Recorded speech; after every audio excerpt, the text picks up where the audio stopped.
Hi and welcome to this, the first video on graph theory for 12 Math General. In this video we're going to talk about a new topic, part of Unit 4, Topic 2, to do with graph theory and mathematical graphs. And I know this doesn't look quite like the traditional graphs that you're used to in statistics. This is another type of mathematical graphs. It's all about relationships between coordinates and points, maybe in context, and the connections between them. So here I've got a graph. It's a little bit complex because I wanted to have an example of every different thing I'm going to define in this particular video. So let's start. First of all, graphs have what we call vertices, or a vertex. So this is a vertex, and that's the point that is being connected to other points. A, B, C, D, E and F are vertices in this case, and that's a pretty standard naming procedure in maths. Second, we have this thing here, and that's called an edge.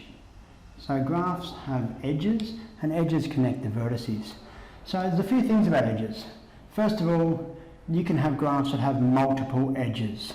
So I'll just write these important things up here, and then I'll block them with my head. Multiple edge graphs. And this is a multiple edge graph because it's got this edge and this edge that are both between A and B. So there's multiple edges. Some graphs don't have that, or some contexts don't allow that. But this could be a road system, for example. You could have two different ways to get from town A to town B. And we also have these things here. Now, if you have an edge that goes from B to B, or from a vertex to itself, this is called a loop. So we've got a loop here from B to B. And also, that's really important. Inside of a graph, we can have something called a subgraph. So you see here that we have a little subgraph in here. BCD forms its own little circuit or connected set within the graph, and so that's a subgraph of this graph, and it's a connected circle and cycle within that. We also have point F down here, sad little point F. Unfortunately, we call point F an isolated point.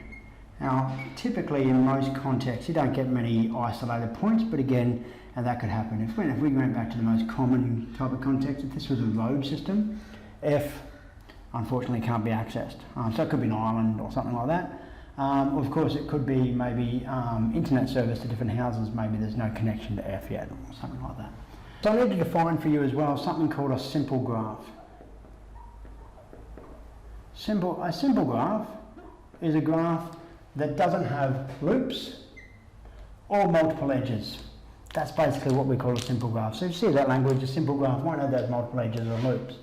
I also need to define for you something called a complete graph, and I'll actually draw an example of a complete graph, but I won't label the vertices. A complete graph has an edge between every single pair of vertices.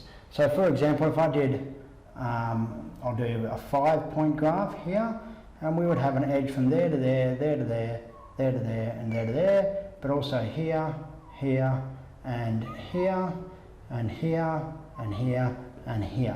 Every single pair of vertices is connected to every single vertex is connected to every other vertex once. That's called a complete graph.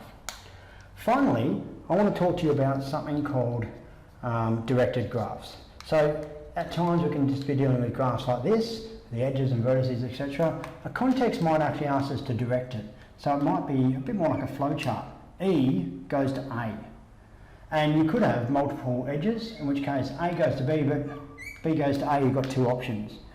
This is called a directed graph, and you can also have a sub-directed graph as well in that case. Some contexts you'll be dealing with directed graphs, some you'll be dealing with just normal graphs, and we go from that. In the next video I'm going to talk about adjacency matrices, and we'll see how they differ when you just have a graph compared to a directed graph. All the best.